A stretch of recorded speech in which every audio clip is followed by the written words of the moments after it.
Warning, the thoughts and opinions expressed on the show are just that, our personal thoughts and opinions. While we do our best to discuss topics responsibly, some of the information shared is based on allegations, reports, or speculation and may not be fully factual. We encourage our listeners to do their own research and form their own conclusions. This podcast is for entertainment and informational purposes only, and nothing discussed here should be taken as legal, professional, or definitive advice. My way of coping and grieving is not working, so I need to figure out a better way to do it. To really have to look at yourself in the mirror and face all the shit inside of yourself. It's really hard. I don't know. Mother's Day's coming up. I'm not looking forward to it. And he's carrying this guitar, which plays a big, it's a big part of the movie. The guitar? The guitar that he's carrying. And you come to realize that blues plays such a big role in this movie. And at its face value, it kind of felt a little corny hearing that there was going to be twins.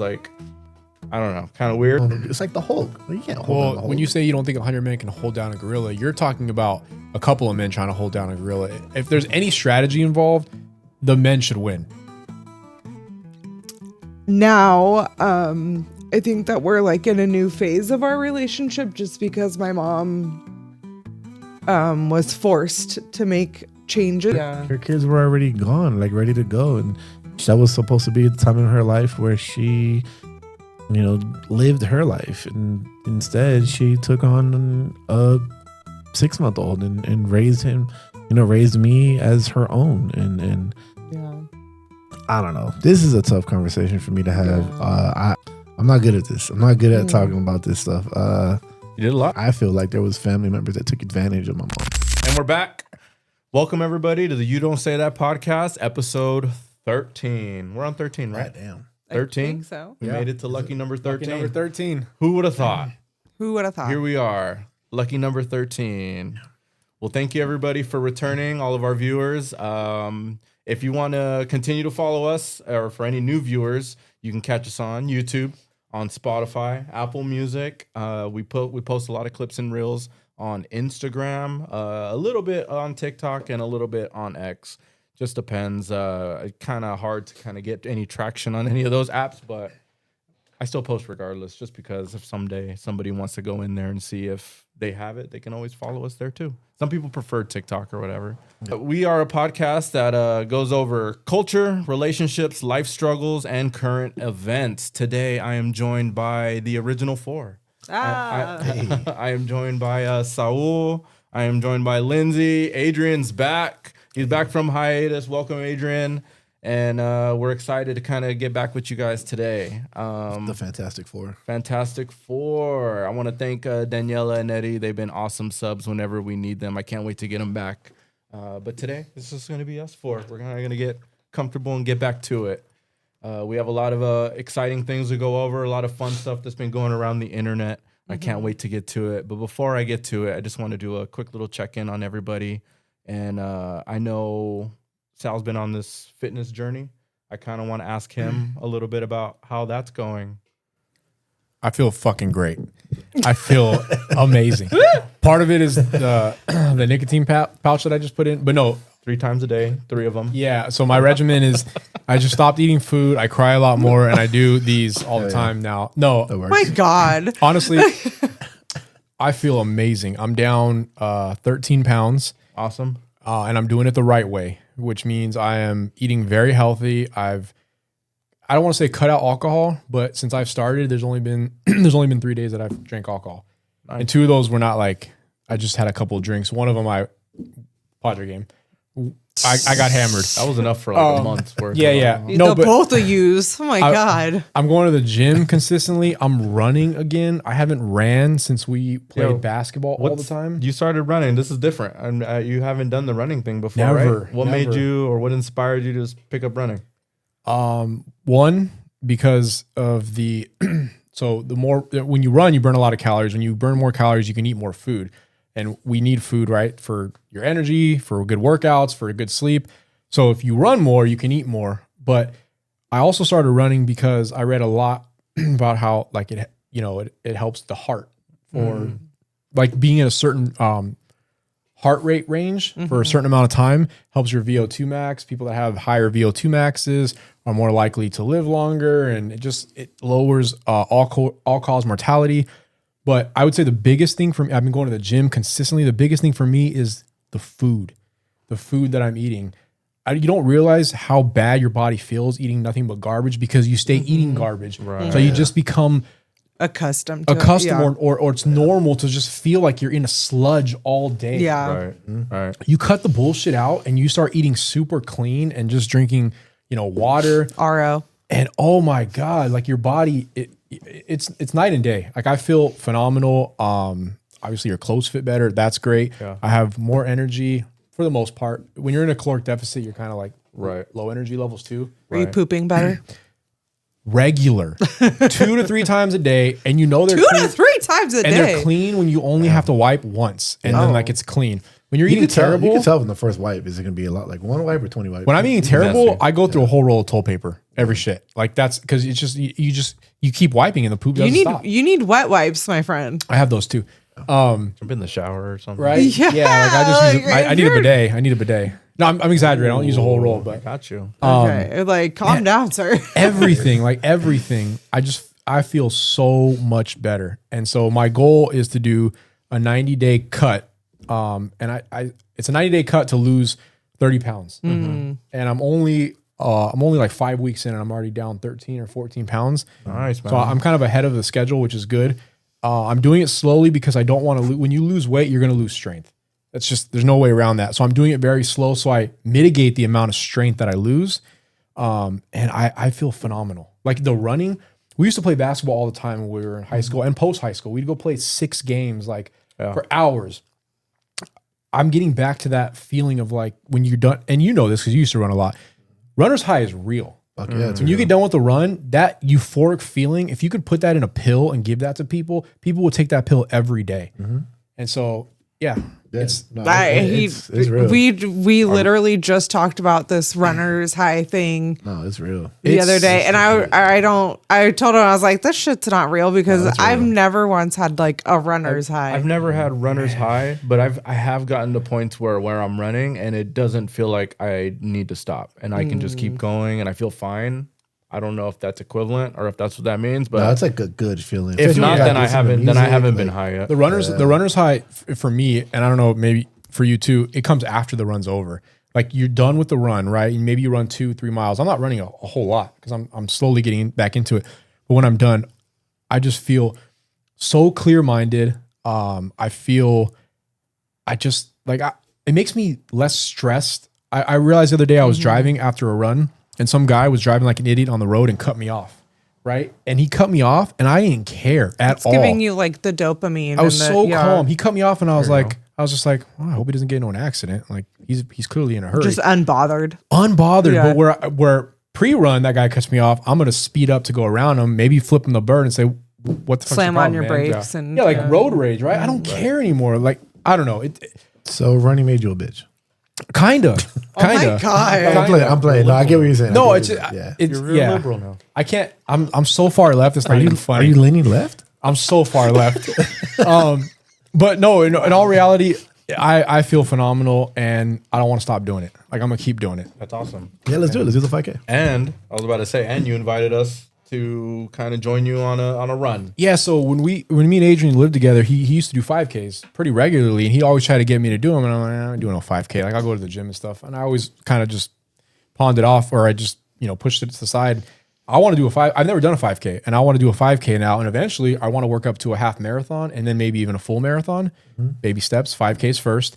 And I think it'd be at the very least, if we did it together, it'd be a really cool experience. Yeah, it'd be fun. Maybe something we can, vlog so the audience can see us struggling. Cause I don't think I'm going to be able to run a 5K without stopping. Right. But who cares? Like just go do it, have fun, go grab some good It food just and beer feels good after. to do it. Once you do it, like It's an accomplishment. Like, yeah, I did a 5K. But yeah, it's been going great. That's awesome. Stay tuned for that. Cool. Yeah, I'll definitely join in on the training and leading up to whatever we Yeah. decide to do. Well, we did talk about doing like a boys or just everybody in general, like a weight loss thing. So maybe now let's Yeah. start now. I tried doing a fast. It didn't work. I tried doing a 3-day water fast. Couldn't do it. How far into You the gotta fast? get- you gotta ease into that, Papa. Did like it break? That's what Jonathan was telling me. He's like, because I want to do a 7-day, and he's like, you don't realize how hard that is. He's like, try and do 3. And I was like, all right, I'll do 3. Why not just a day? Did you do a day? Yeah, start with I did a 24 hour day. fast. You were okay I with did a day, and then the next day I went to the gym. I signed up for the gym, the Chula gym right there. I went to work out, and I was like, yeah, I need food. Like I can't do this. So I didn't plan it out right, but I think I can do it. Yeah. But it has to be planned out right because I can't. Yeah, but yeah, I couldn't do it. Then the first time I decided I was going to do it, so Yeah, it's just it's a lot. It's hard. everything I'm doing is just it's made me have better mental clarity. It's made me feel better. Like just my bone, my joint, everything feels better.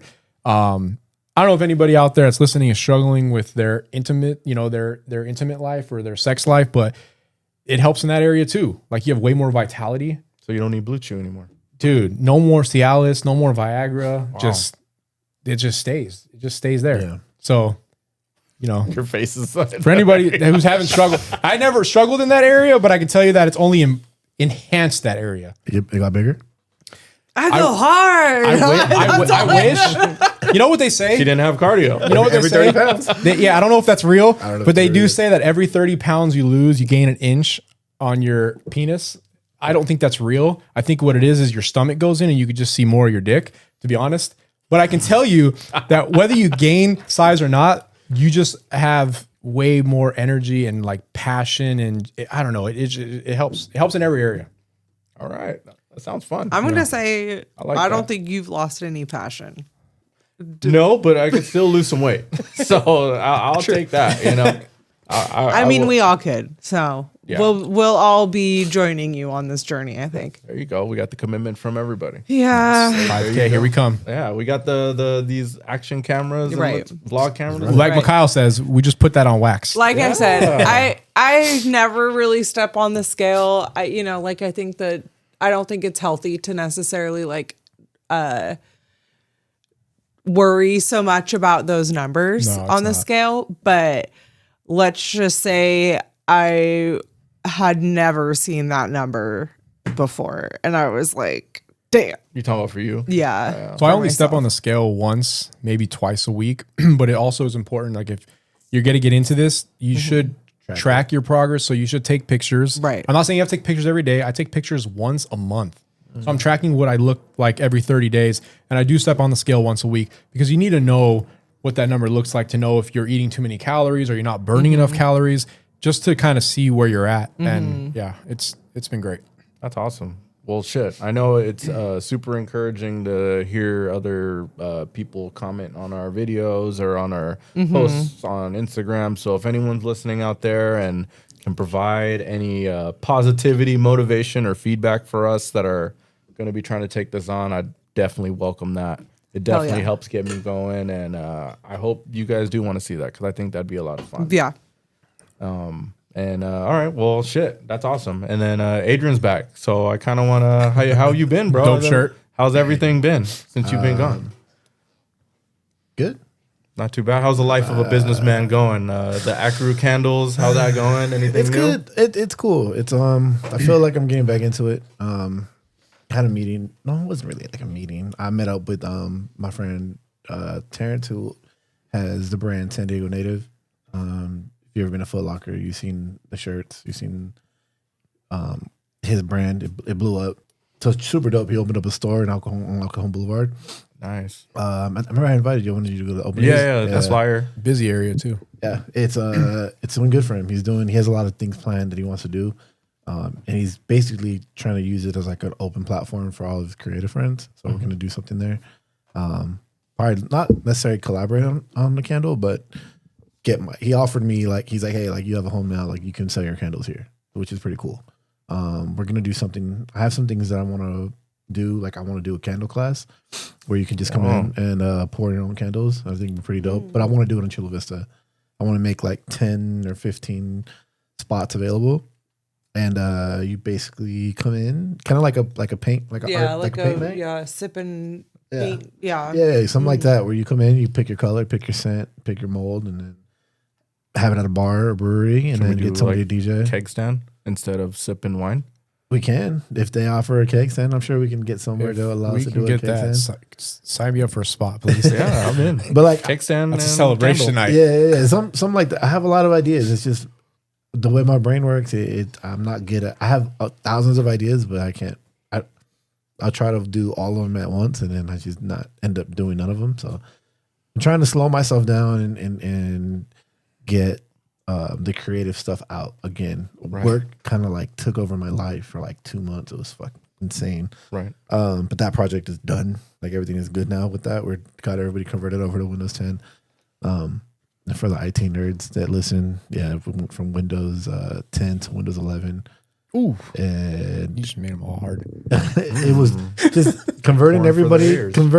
from 10 to 11. It was just a lot because a lot of the people that just don't really know. You'd be surprised how many like executives and people high up don't really know what they're doing with computers, which is job security for us. Yeah, I believe that. But yeah, I mean, work has been, it was overwhelming, but I also started therapy a couple weeks ago, and I've been going to therapy every week. I think I'm like 6 sessions in now. I mean, I talked about it here after the boys pod. I went straight to therapy. Damn. And Is that what we did to you? No, you guys didn't do nothing to me. I did that to myself, and that was my yeah, it was like my okay. I need to get my shit like together. Your I rock need to go. bottom kind of thing. Yeah, I felt like I felt like that. I was like, yeah, I need to. My way of coping and grieving is not working, so I need to figure out a better way to do it. good, And yeah, it's been good. She's making me feel shit I don't want to feel, but You feel better? no, not yet. Okay. I At least see- you're honest. I mean, yeah, like Yeah. I see what she wants. me to Therapy's do. really fucking hard. It's hard. Yeah. It is the hardest. Like To don't like know. really have to like look at yourself like in the Mm-hmm. mirror and like face all the shit inside of yourself. It's really hard to like have to like actually dig into yourself and like commit to therapy. It's hard. It's hard because she's even told me, she's like, Adrian, do you want the help or do you just want me to tell you what to do? Because you also have to do the work. And I'm like, because she tells me, she's like, all right, I need you to journal this week. And then I just won't journal because I got other stuff going on.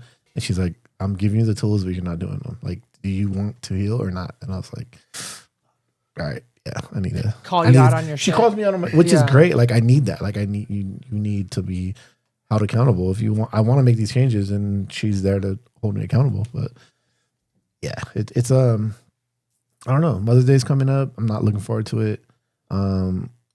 It's just I don't know, man. I know that when people lose parents, that they're like some people they turn to drugs, and they turn to alcohol, and it fucks people up sometimes. Or they lose a sibling, or they lose that person. And like I lost that person. Like my mom was my fucking everything, and I just numbed myself for like 2 years, and I'm trying to get better, and I am, but It's not easy. it's not easy. And it's not easy because I'm not taking the easy route anymore. I'm not drinking. Drinking for me was my way out of everything. If I'm stressed, if I'm dealing with shit, I'm just gonna go drink. We're gonna get fucked up. I'll forget about it. And that's just me numbing myself. But me actively trying to like, I don't want to do that. I want to do it the right way, or my way wasn't working. Like, let me take somebody else's who knows what they're doing and knows what they're giving me good advice. I mean, it's still hard. So I don't necessarily say I feel better, but I don't feel worse. That's good. It's a work in progress. And you're trying. I'm trying. I'm definitely trying. Yeah, aside from that, work has been good. Candle's been good. Trying a couple things with some t-shirts. This shirt, I just love the feeling of like having an idea and bringing it to life. Creating, yeah. So like I had this idea for making these t-shirts with like vintage basketball cards from when we were kids and taking that artwork and put it on t-shirts. So that's what I did with the Kobe shirt. So what's on the Kobe shirt? What you told me about is pretty dope. I would have Yeah, never that's a- been able to that's a notice dope it shirt. until you pointed out. But Yeah, what do you got that's on there? 97 Fleer Metal Universe graphic is one. It's basically Kobe shooting over the Death Star. Star But Wars. it was excuse me. It was just a dope timing cards, and like they have a really dope ass Michael Jordan card where he's like him and Penny Hardaway did the same graphic. Like the basketball's a flaming ball. It's just really dope. If you collected cards as a kid, you would know that graphic right away. And that's what I like doing. I like making shit that you feel a certain way when you get it. Like, it invokes a feeling. Like, I don't want to just make something that is, I mean, everybody's doing Kobe shirts, but I want my shit to be different. So Yeah. I want to invoke a feeling of like, oh shit, I had that card when I was a kid. Like, Right. now there's a shirt on it. Like, no one's done this before. So And I don't know that not dating. I realize I'm not On purpose or just on purpose. Yeah. Yeah. It's hard to focus on working on yourself and having a relationship. Yeah. I mean, Like, even just like fucking, like I'm not even trying to fuck right now. I don't need to be doing this shit right now. I need to really focus on myself. And hey, good job recognizing that though. Hey, but I mean, I feel like that's better than like just being used for getting your rocks off. I and mean, then yeah, just, I've done that in the past. I've definitely Yeah. like just had sex with women that I was just, that's just what it is. I just need to get that Right. urge out. And then it wasn't going to lead to nothing. So why am I even doing this? Right. Why am I here? It's not going to go nowhere. So I'm not talking to nobody. I am just by myself and my cat, which sounds depressing as fuck, but it's Bulma. yeah, shout out Bulma. But it's just me focused Hey, on. she on, stopped scratching you up, so she that's did. good. She scarred me right here, but and right here. She's Part of the group now. She's grown, huh? Yeah, yeah. But yeah, just like focused on my mental. I wanted to take my health a lot more serious. And just trying to be creative again. Like just trying to be creative because that is the number one thing for me that feels aside from being a dad, like being creative is I mean, you could relate, like you have fun doing the things that you're doing, right? Like Yeah, I have a hard time because that wasn't something that I was in a routine of doing or feeling or allowing myself to kind of feel. yeah. So doing the podcast kind of gives you a little bit of freedom to kind of put Yeah. creativity and personality on a video. How you find something funny and then trying to portray that Yeah. in a reel or whatever. But I mean, the reel is probably the most prevalent way for me to feel creative right now. But Yeah. overall, just kind of visioning something and then Having that idea and bringing it to life is just a great it is feeling. really fun. Yeah. I do like that a lot, and I appreciate hearing you and all of your ventures with your creativity and trying to kind of bring all these things. It's clear you have a lot of ideas. You're just trying to find your groove on execution now. Yeah. And that Yeah. I think goes hand in hand with creative people. They're very creative, but they lack structure. Yeah, that's my biggest thing. So is- a lot of times, the most creative people have a money guy, the guy that makes sure everything is like in order. The square to go They- with their creative. It's usually a team of the creative and then the finance person, and together they make the perfect team. Yeah. I mean, just nerdy Disney shit. But Walt Disney was the creative, and he had a guy named Frank Wells who was the money guy. Yeah. Walt wanted to do Disneyland. Perfect. Well, you only have this much money. You Yeah. can't buy all this shit. And then come opening day, they did fall short, right? Concrete wasn't fully formed. People's shoes were leaving imprint on the floor. Yeah. There wasn't enough restrooms, so people were peeing on like corners. There wasn't enough trash cans. So it's all part of, I think, being a creative person, that you don't always have the you need the logistical guy. Yeah. Like Steve Jobs had Steve Wozniak. Exactly. Like you There need go. that. You need that balance. Right. So that's awesome that you're I guess you're trying to be consistent and Yeah. Trying to be that creative person and create the shit that I know I can create and to get back to myself. yeah. That's so funny. I was gonna say like Trump has Elon, Oh my god. but Couldn't help yourself. Here we go. Yeah. Not again. Not again. We got Mother's Day coming up. I know you have like your own thing about it, but what well, yeah. I mean, Mother's Day. My mom's birthday is also on May 10th, so yeah, Mexican Mother's Day is your mom's yeah, birthday. Mexican Mother's Day is also May 10th. My mom's birthday is May 10th. Mother's Day is usually right around May 10th. May 10th. Usually. Yeah. And so, I mean, it's really not a day just for myself, you know.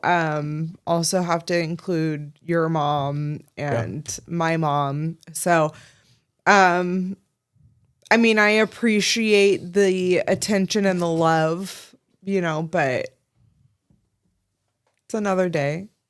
So, I mean, I feel appreciated pretty often, but it is nice to like, you know, get a present or Yeah. the acknowledgement. But my friends and I, two of my girlfriends and I, we have a trip planned for the week after Mother's Day. Got So Sisters of the Traveling Pants coming. yeah, that's a kind of our Mother's Day gifts to ourselves. Is that Palm Springs trip you're talking Yeah, Palm Springs. Moo-moos? Yep, I got the Yeah, moo-moos dashikis. already. Yeah, the tashikis. Yeah, we're gonna do moo-moos and margaritas and just hang out. And my friend is flying from Colorado, and then we're driving from San Diego to Palm Springs. That's So we'll have a good time. Probably eat some good food and just Talk a chill lot of out. shit, right? Yeah, That's talk a girls lot do, of you know? shit. I don't know about that, but yeah, right. We talk a lot of shit. I mean, you know me. I talk a lot of shit. Yeah. But yeah, I mean, it'll be good to just not have to worry about wiping asses or, chicken nuggets or anything. So What was it? Last weekend, I've been obsessed with we went to the movies. I haven't been to the movies in oh yeah. a long time. I don't know if I want to say years, but if it's felt like years. No, it's been years. Years, since- okay. Yeah. So That's crazy. I think the last time- I love I movies. think the last time we went to the movies was to see Super Mario Brothers with the kids. That makes sense. That's a good movie. Okay. So I kept hearing about this movie. I don't know if I'm sure everyone's at least heard about it already. Sinners, and I hit up Saul and asked him if he would like to join me and Lindsay. Me and her were gonna go check out the movie, and I figured it would be something that he might like or appreciate. So I figured he'd be down to go, and he came. And we went, we saw the movie, and before I give my thoughts on it, what did you guys think of the movie? What would you rank it at, like, out of 10? It's all right, beyond. I mean, I'd say like a 7. okay. Yeah. Why would you give it a 7? I think that there were things that were very just like didn't seem to tie in together. Yeah. You know what I mean? Parts that were brought up that just didn't seem to like come full circle. What do you think, Sal? How would you rate it? I'd give it an 8 out of 10. 8? Okay. Yeah, maybe an 8.5. I didn't know what to expect. I had no idea what the movie was about. Did you hear about it before I brought it? Nope. Up? Okay. So I didn't hear about Half it. the movie That's was awesome. over your head. Yeah, Perfect. I didn't hear about it. I think that's good though. Sometimes. I didn't That's a good hear way to about watch a it movie. Yeah. until you told me, and then I meant to watch a trailer and Google it, but I never got around to doing that. So I went into the movie completely blind. I thought the acting was really good. I thought that the story and the way they filmed it was really good. There was a couple of plot twists that I didn't know anything about the movie. There's a couple of plot twists that threw me off. Like what?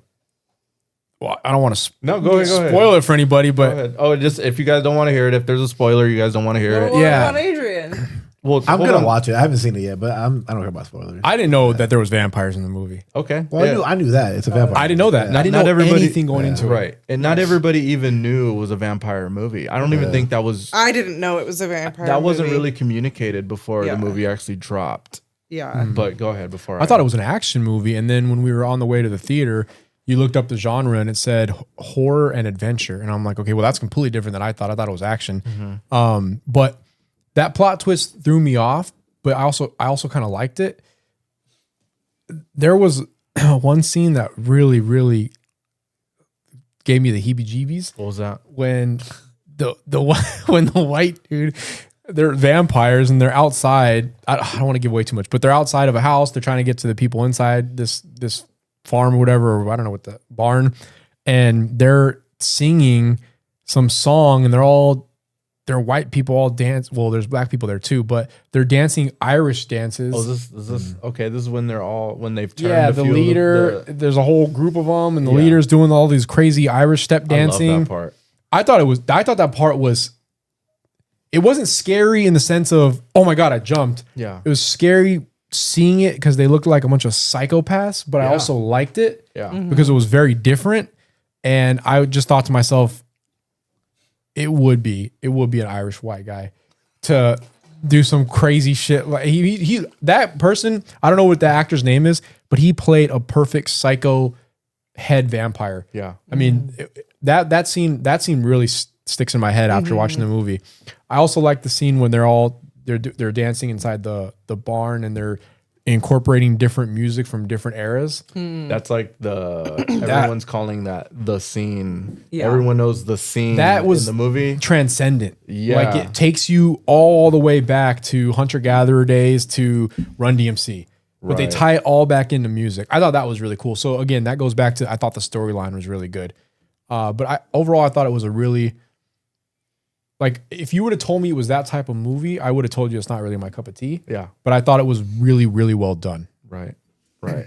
Well, for me, I think I would probably rate it like maybe 8.5, 9. I really enjoyed the music in this. And on top of that, I love the vampire twist, the horror aspect of it, right up my alley. Something I'm definitely a fanboy about. And I loved a lot of this was like a buildup from seeing interviews of the director Ryan Coogler, seeing him in his interviews, and just kind of he feels so relatable. He's from what is it, Oakland or somewhere up there in the from the Bay.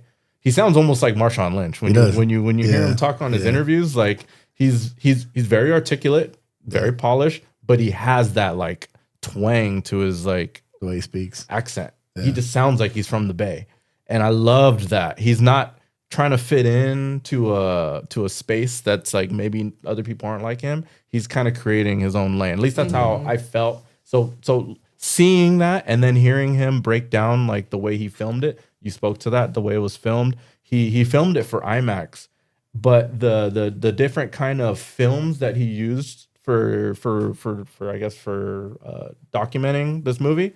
He has a mixture of different film strips. So when you watch the movie, you'll see certain parts of the movie that open up in IMAX form, and that almost signals to you that there's something like really big going on, and you probably don't even realize it. You just feel like, oh my God, I feel like I'm in this moment. Yeah. But it was intentional. All those scenes were filmed that way, and then otherwise they were filmed on the I don't know where you got the cinematic bars on the top where it kind of shrinks the screen. Most of the movie was filmed like that. And I appreciated even like that thought of him even trying to tell story even like that. I enjoyed Michael B. Jordan's performance in that, trying to play twins, Stack and Smoke. I felt that at its face value, it kind of felt a little corny hearing that there was going to be twins. Like, I don't know, kind of weird. But watching them, they almost did feel like two separate people on screen, which was kind of awesome to kind of Way different personalities. right. Same actor. It was Same crazy. actor, but it came off on screen as two different personalities. The other main character, Sammy, what was his name? Is that his name? Yeah, Sammy. Sammy, the preacher boy. Preacher boy. Awesome in that movie. Like I loved the opening scene of him walking into the church and him covered in the blood, and his father's the preacher. And it kind of like gives a little bit of a foreshadowing on what he experienced from the night before. And he's carrying this guitar, which plays a big, like, it's a big part of the movie. The guitar? The guitar that he's carrying. And you come to realize that blues plays such a big role in this movie. And the music was like, the score of this thing, the soundtrack, awesome. Like, the kid really can sing. I guess he was a backup singer or a background singer for what's her name? Her. Yeah, on her. Her. She actually recommended him for this role in this movie, and he ended up getting the role, and that's his real voice that sang in that movie. Amazing voice. The guy killed it. That scene that you're talking about, where he's actually playing in front of everybody in this, it's a barn on the outside, but it's turns out to be like a killing floor for all these people, for the vampires. They get set up.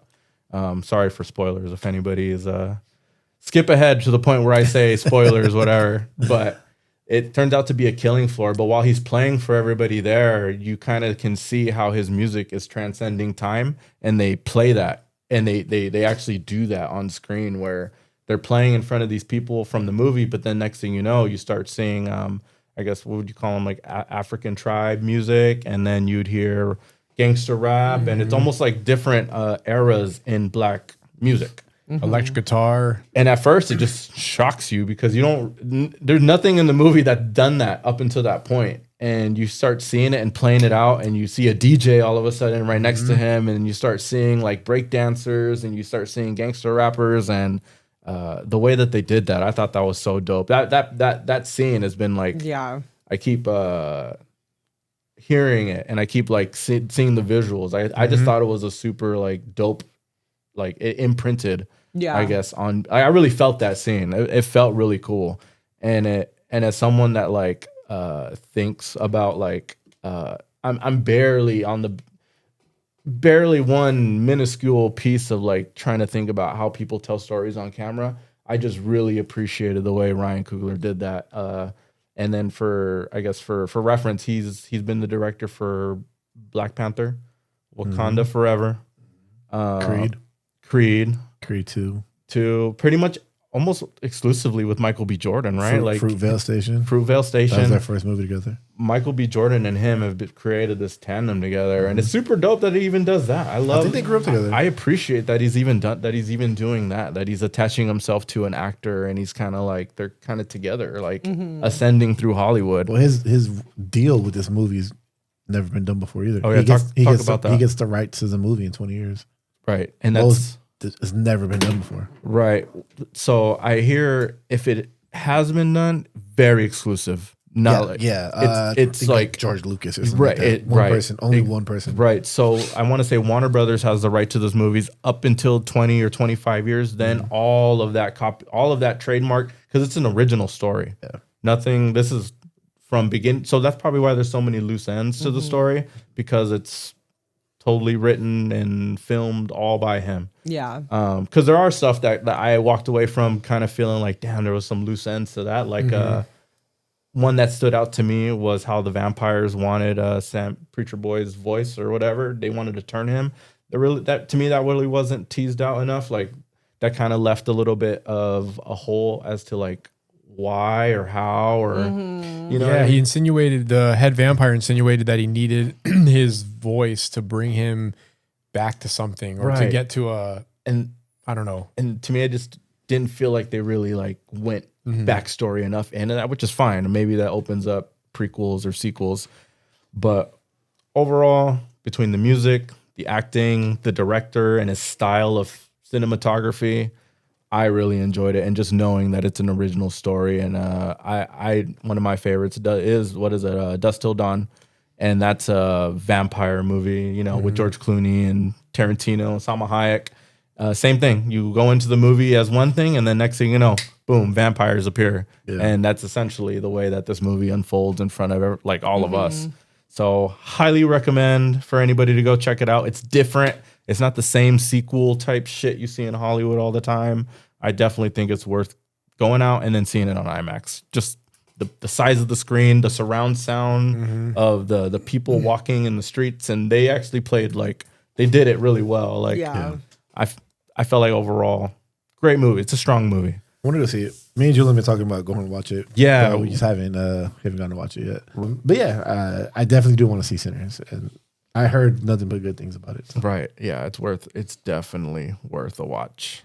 I didn't know anything about Ryan Coogler before the movie, but after the movie was done and we were walking out, Mikhail started telling me a little bit about his personality and his background. Yeah. And then once he told me that, you can see it come through. He came through in that film. It's so good. Yeah, anything he does, I'm gonna go. And see. like you said, he wasn't trying to be in a space that already exists. He was trying to create his own space and his own lane, and you really saw that. The movie was very different, different than your prototypical movie that you see. That was pretty cool. After you walking out, and he was telling me that, I'm like, oh, that makes a lot of sense. Even the part with the what would you call them, the Asian merchants and their role in the movie, and it just, I don't know, history just ties down to that in so many ways, with Asian people supporting Black people and just kind of them together in this community, and they have to help each other out, and they portray that in the movie. Like it was just very like historically, I guess, kind of intentional. Everything he does is like there's purpose behind it. There's a reason. It's intentional. It's great storytelling. Even that old head that played the harmonica. Oh yeah, he was so good. Man, that guy was so powerful tying into the blues. Exactly. Yeah. Like you felt the soul Right. when he played that harmonica. And I'm sure I don't know if that's what he was trying to do, but if he was, he nailed it. And make sure to stay for the end credits. And it was so dope that Coogler did that. I'm sure like there's a Marvel tie, like with him doing Black Panther, he's used to doing end scene credits. So for him to include that in this sort of movie, right? You're used to you expect them in Marvel movies, but to have one in this, it was a really dope end scene. I guess that guy that they used to play the old preacher boy, I think he's a real blues player. What's his name? Buddy Guy or some shit like that. Isn't he based out of New Holiday? Orleans? I don't know. Yeah. I know the movie was set in Mississippi, but it was actually filmed in New Orleans. So it felt like that a lot of times, like when they were outside, especially that pissing scene, like where that guy goes to take a piss. And it felt like he was like in some like bayou area, just the way you got the lightning bugs and all that going around. Like You were correct, Buddy Guy. Buddy Guy. Okay, so a real blues guy, and it's kind of cool that it kind of almost gives this eternal life feel to these people that you see them when they're younger. Fast forward to when they're older, and then it was super dope that vampire live eternally when they come in at the end. They looked better Right? than they did 50 years ago. Right. And I thought for sure that dude was dead. Right. The fact that they kept their word, I'm like, what? I even appreciated the even though they turned into vampires, Michael B. Jordan, what's her name, Haley Steinfeld, they that comment that he leaves at the end in terms of like, I would kill you, but I promised my brother I'd let you see your full life, and that almost gives him a little bit of like, yeah, he's technically like the bad guy, the vampire, but there's still like some heart, like there's still some like, I don't know, good to them. You know what I mean? That's what threw me off. Right. Because I thought when they walked in, this guy's about to get his neck just taken. Yeah. And then he said that, I'm all, they have some type of morality. Or even Preacher Boy asked him, is there anything that you miss about, like, I don't know if he said about the old days or before turning a vampire. And it was so dope just the way he was just like, he's like, yeah, I miss the sun. And, it was a comment about, your music's good, the electric stuff's good, but I miss the original, the original guitar playing that you used to do. Yeah. It was pretty wild when he leaned in and smelled him and told him it's not much. Hey, you know what? Let me finish. That out of context, that sounded bad. Let me finish my statement. It was dope. I'm an ally, bro. It was dope when he leaned in and smelled him and told him it ain't much longer. Oh, Like, wait, how much longer How much he has longer to live? He could because they're vampires. He could smell that he's dying. He's on his way out, and he was like, "Yeah, it's not that much longer." I'm all, dude. Yeah, and he asked him, "Do you want to turn? Yeah. you can play forever, make more money than you can ever You know dream what we of." should have said? What's her name? Heidi Seinfeld? Yeah. Haley. Haley Seinfeld. He should have said, "If she sucks me, I'm turning right now." That's the deal. That would have been a mic drop. Mic drop. You wouldn't have to bust on the drapes with her. No, definitely not. I'm trying to impress. Inside. Well, if she's a vampire, you can't Shoot impregnate up the her. club with that one. Man. You shoot Vampires up the can't club. get- You shoot up the club with that one. Vampires can't You get Shannon pregnant. Sharp Right. that one. Yeah, you should. Oh, That's a good segue. Hold on, before I get there. Because you're dead. You can't. Yeah. The ending to me They was never perfect. age. When they asked him if you want to turn, he says, "No, I think I've seen enough of this place," and they just kind of walk out. And I just thought that was just like, there's so many different interpretations people can take on that end scene or just throughout the whole movie. So I love stuff like that. what they were wearing was dope too. the Coogee sweater. Yeah, that loud sweater. He had the stack. What I don't even know what you call that. Four-finger ring. Yeah, or whatever. four-finger ring. And I That think- was dope. Right, all of it. Even She had the bamboo hoops. Yeah, even Yeah. her outfit was sick. Yeah. Like perfect 90s era clothing. The sunglasses. Yeah. So all in all, good movie. I'm sure a lot of you guys have already checked it out, but if you haven't, do it and do it in IMAX. I think it's worth it. If you're gonna go, just go see it in the way it's intended to be viewed. Yeah, you So, gotta watch it in IMAX. Yeah. I didn't even catch that thing Mikhail was talking about with the screen getting bigger or smaller. But when we walked out, before he said that, I told him for some reason there were scenes that felt very cinematic. Yeah. I didn't know that's why. Yeah. I didn't catch that. completely went over my head. Yeah. But he's all, well, the reason why I felt cinematic is because the screen was getting enlarged for certain scenes, Yeah. and I'm like, I didn't catch that. And there was a part with the surround sound, right? There was you turned around like someone said something. Did you to see me? I was pissed. I did, but it was at the same time she said something about it too. Yeah. And I was just like, Me and Lindsay got pissed in the theater because we thought somebody was talking really loud in the top right. And I looked and he saw me look. And then I guess I didn't hear her, but she said something to me. Mikhail. Yeah. I thought there was mad disrespectful people in the top right talking. It was a surround sound. it was a surround sound. I was getting ready. Like, shut the hell up. We're trying to enjoy the movie. And that's how good the IMAX surround sound was. Yeah. Casey. Yeah. Awesome movie. But all right, let me see. You mentioned something with our boy. Next thing we had going around the internet. I want to get your guys' take on it. For some fucking reason, this debate between 100 men versus one gorilla. Silverback gorilla. Okay, one silverback gorilla has been going around the internet like fucking crazy. Everybody's been weighing in on it. I'm curious. I have my thoughts on where I stand on this debate. Whether 100 men can kill one gorilla, no weapons, just if head on. If there was 100 men on one end and a gorilla on the other, who would win? Let me ask you. You're thinking pretty hard. Where would you land, Lindsay, on that debate if you had to choose 100 men versus one gorilla? Well, I think overwhelming number of men easily means that like Can I 100. provide stats really quick? What was this through it? Wasn't this through an AI generator or something? No. Wasn't this a simulation that they did? I think it originated from a post on Twitter or X. Probably read it. But wasn't it a simulation that they put? Someone did do it Okay. after that to kind of play it. But to me, that was like a very like not realistic. All the people were the same height, same weight.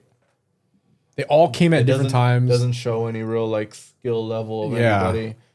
But Yeah, because to me, like if it's one gorilla just standing there and then 100 men come up and surround the gorilla and the 100 men are just, holding the whatever they gorilla. can. Yeah. Well, let me provide a couple little factoids about silverbacks just to kind of see where they land in this matchup. Super strong. A silverback gorilla can deadlift 2,000 to 5,000 pounds.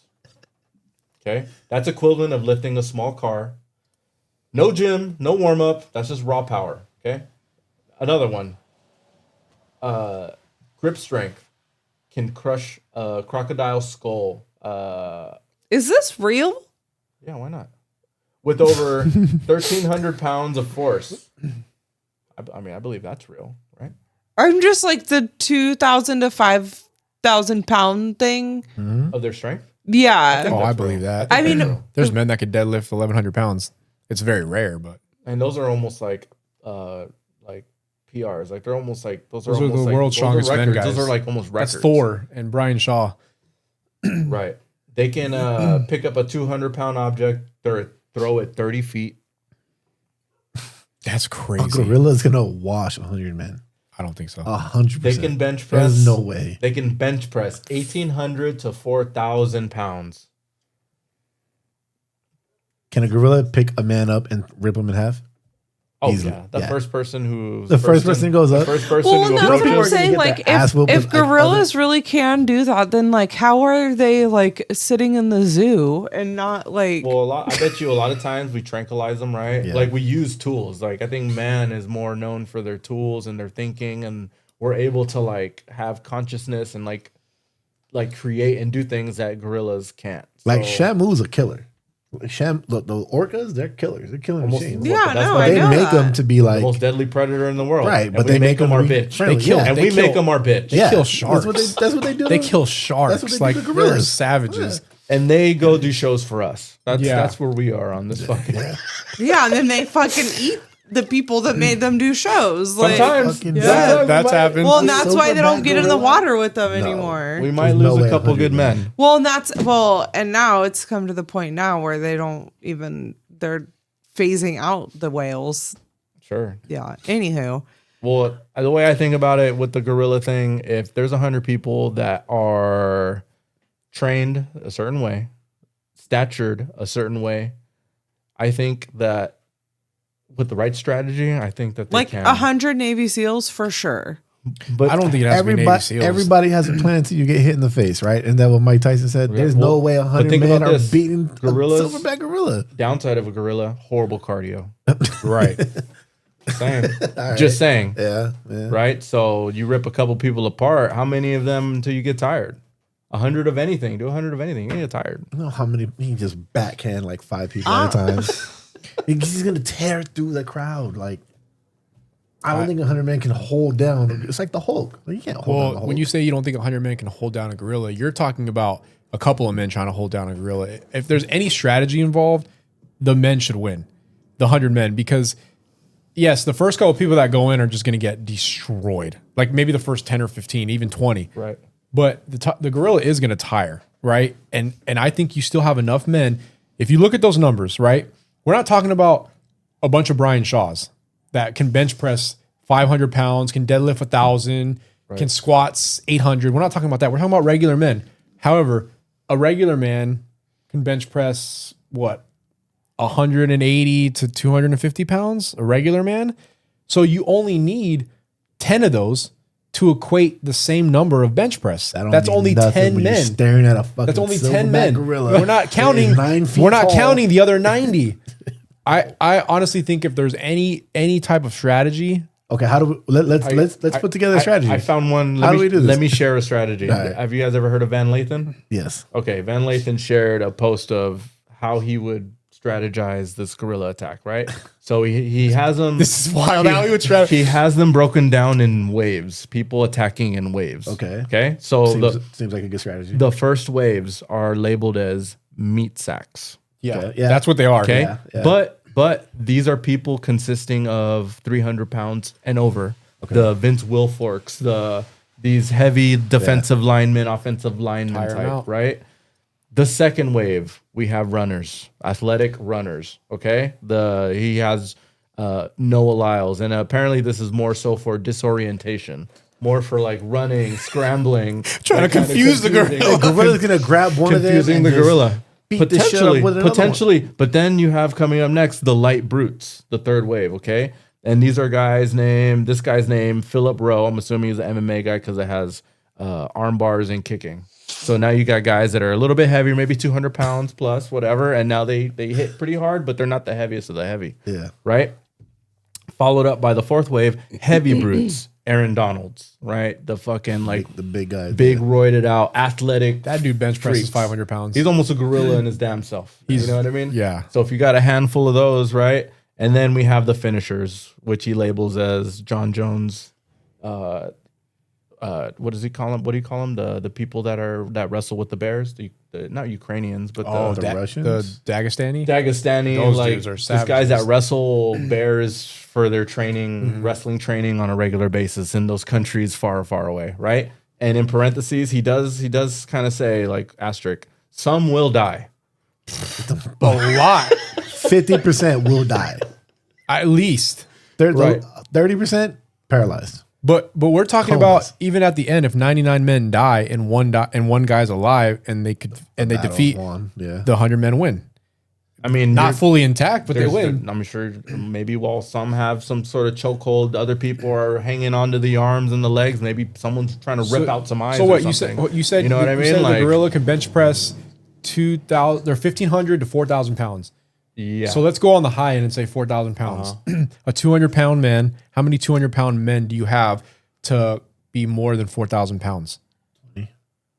You still have 80 more to go. I just think the one rep, sheer though. numbers. That's true. That's true. You might just 20 dudes at once. Boom. Where's the next 20? Boom. We're underestimating how strong these fucking gorillas No, are. I'm not underestimating how strong. I just think we got to assume they got hands too. We don't Yeah. know if gorilla got hands like that. They're not necessarily shadow I boxing. bet you or- they're quick. I've seen think they're gorillas just fight kinda- each other. They're It's just quick. straight brute. Like Yeah. they do the baby kicks Clotheslining to beat up everybody. one. Yeah. Hit them Yeah. with that. Yeah. You know how many Okay, he's but gonna you, walk okay, through? okay. Bam, another bam, thing to bam. think about. Another thing to think about when you think about a gorilla's power, right? Those numbers that he's saying, that power is driven from like a full body movement, right? Okay, if you have 4 dudes on each limb, 16 men, can he generate the same amount of power?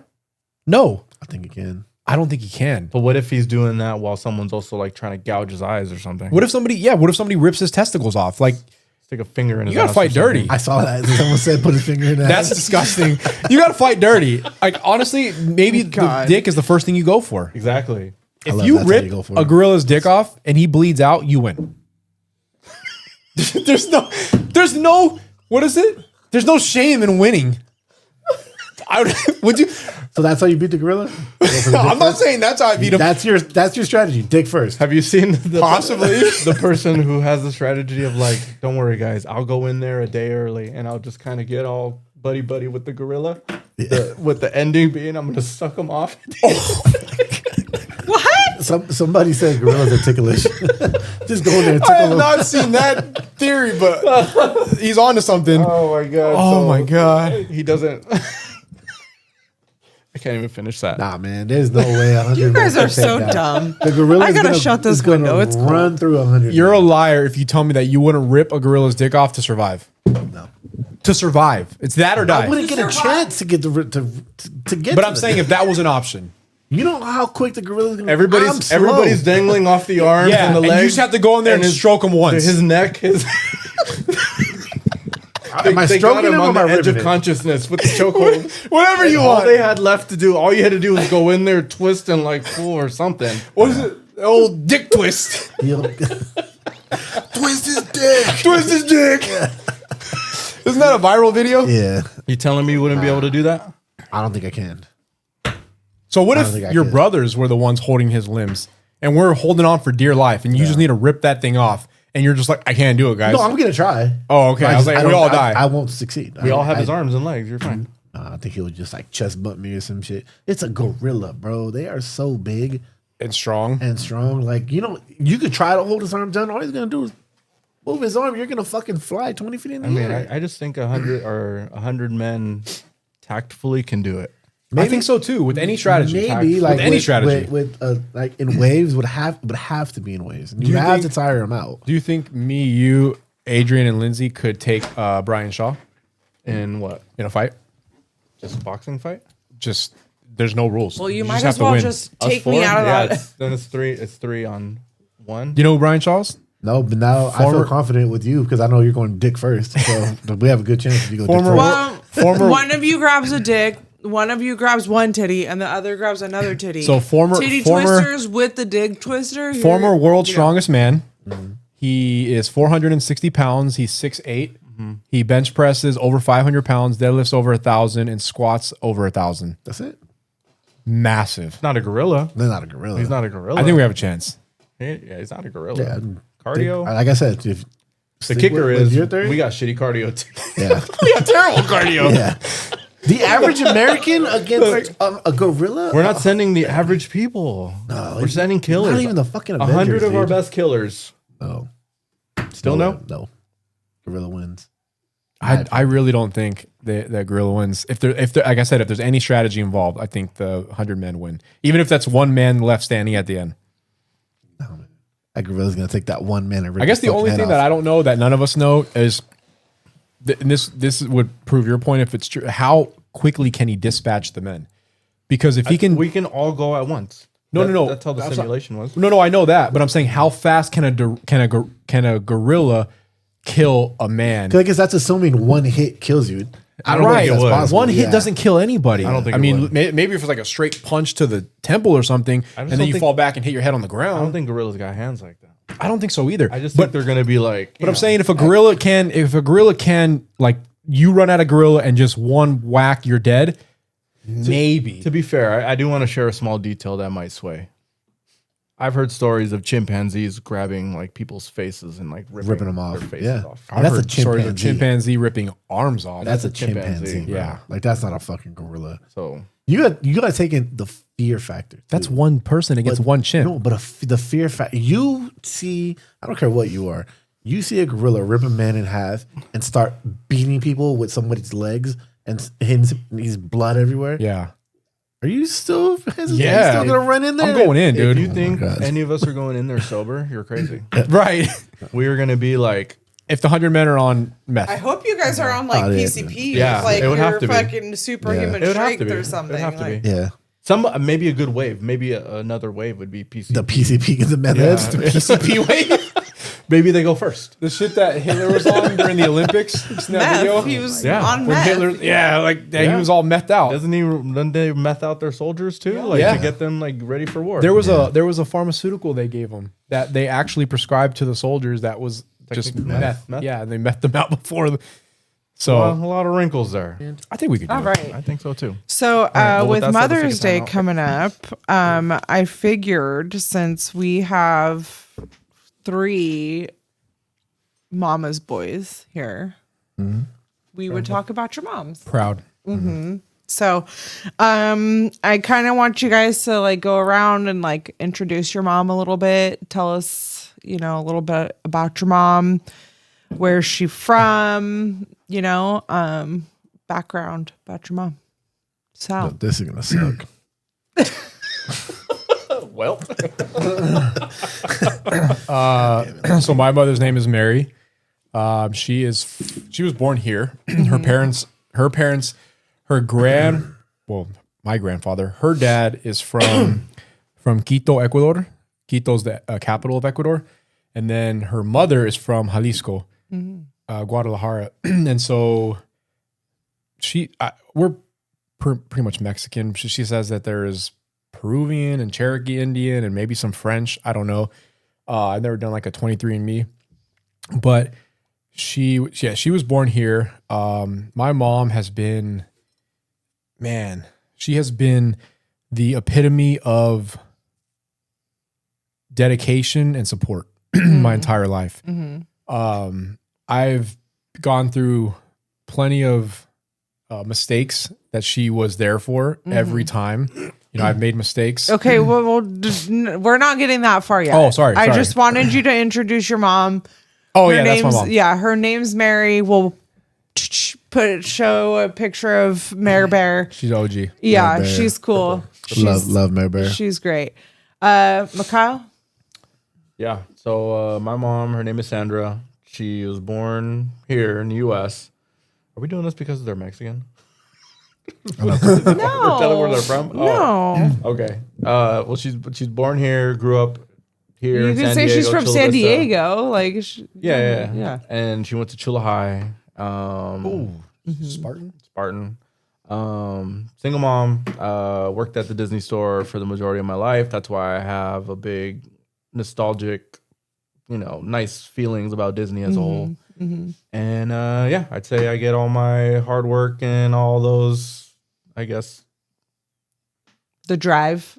and just kind of what stands out in my head is she would always just tell me to shut up and do it. So in my head, a lot of times I just tell myself to shut up and do it, which got me through a lot in life. And that's Cool. that's kind of a quick summary of her. My mom's name was Linda. She was from here, from San Diego. Parents were from Spain. She went to Sweetwater High. Cool. And Both parents were from Spain. yeah. Oh no, her dad was from Mexico, somewhere in Mexico, but her mom was from Spain, Madrid. Yeah, from San Diego. That's where your red hair comes from. No, it comes from my birth mom's side. Oh.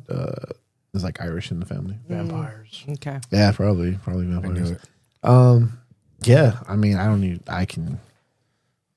Yeah, Quick summary, right? Quick summary. Yeah, she's from San Diego, born and raised out here. Went to live in National City, Logan. Went to Sweetwater High. Had kids young. Got married. Didn't work out. Got married again. Didn't work out. And growing up, it was just me and my mom. Cool. So Yeah. the ultimate just single parent. Cool. So we're gonna kind of talk about you guys kind of already went into it. Some of your mom's like best traits. Talked about drive and dedication and support. And so you also said like some of the biggest lessons that you've learned from your mom. So I guess like we want to talk about things like that. Like we all know that my moms are, for the most part, at least in our moms have been very supportive of all of us. So I'm lucky enough. I have 2 moms. I have my mom, and then I have a bonus mom, my stepmom. Lenice is my mom. Denise is my stepmom. Hope you can remember that. But yeah, What's so summary about you too then? yeah, that's what No, I mean you being a mom. Oh yeah. I'm also a mom. As you know, I have 2 sons. So, but yeah, so just kind of both of my mom was actually born in Honolulu. She was a Navy kid. And my stepmom was born in Kansas, and then moved out here to San Diego in high school. So, but yeah, so those are my 2 moms. I'm from San Diego. You guys know that. But you're Polish descent? Oh yeah, I am half Polish. My dad is 100%. My mom's side is English, Scottish, Swiss, I guess. But yeah, just white people over here. The ultimate whites collided. Yeah, yeah, Ultimate yeah. whites. So, All the supreme races. yeah. So, what are some of the things that, like, some of the best memories that you have with your mom? Some of the best things that she taught you? Some of her best traits? Just really show love and appreciation to your moms, and letting your mom know about the best parts of her. So, yeah. If anybody wants to start. You said traits, memories, and what else? Traits, memories, if there's any like stories that you have, like some of your best stories, the biggest lessons that you've learned from your mom. Okay. Yeah. What kind of legacy you'd like to leave in honor of your mom, things like that. Okay. If anybody wants to share. So for me, there's a lot of memories. I think my mom has been the what is the word I'm looking for? She's been so consistent her entire life. You hear people talk about unconditional love, and you're like, oh, when you love somebody unconditionally, you accept them for who they are. You are always there to support them. And I honestly, like, so I'm single right now. I want a family. I want to be married. I want kids. And I don't know what unconditional love looks like in terms of me giving it to somebody right now and what it would be like for me giving it to my children, but I can see it through her, because my mom has always been a single mom. I've said this before, but my real father, he left us when I was 7 months old. So I don't even know what he looks like. I've never seen a picture of my real dad. I don't know where he's at. I don't even know if he's alive. He left when we were 7 months old. And my mom has pretty much been on her own since then. She's had help from family. Like my grandmother was a big, big part in my development. Also uncles. Fun fact, my mom is one of 5 siblings, and she's the middle of 2 older brothers and 2 younger brothers. So she grew up pretty tough. She used to play flag football with my uncles, and she cracked one of my uncle's ribs because one of my uncles said, I'm going to run this play. Your only job is to block my brother so that he can't get to my other brother. And he's like, whatever you do, don't let him through. So she took that and she tackled the shit out of one of my uncles and broke his rib. So she's always been really tough because she grew up with all boys. But I've been through so much in my life, and no matter what happens, I know that I can always go to her, and she will, even when I make stupid mistakes, really big mistakes. Yeah.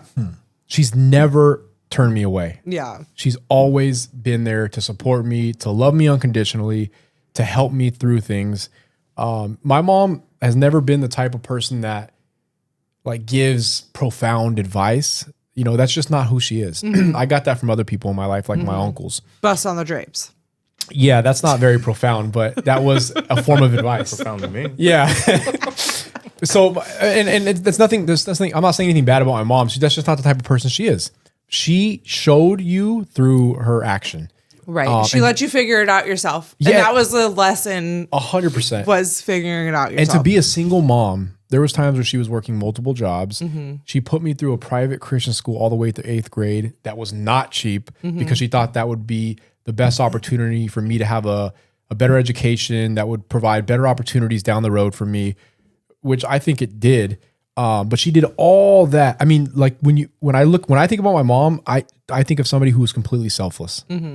She put me before her every single time. And I don't even have kids, and I know that must be extremely hard. You guys are all parents. So to put your children before you every time, I know that takes a huge amount of sacrifice.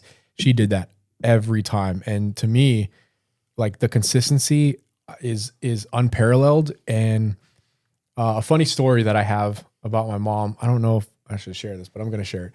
When I was younger, a memory that sticks out, I was a little kid. I didn't know what bras were. And so, yes, I didn't know what bras were. So my mom would get home from work after working a really long day to obviously support us. And she would change.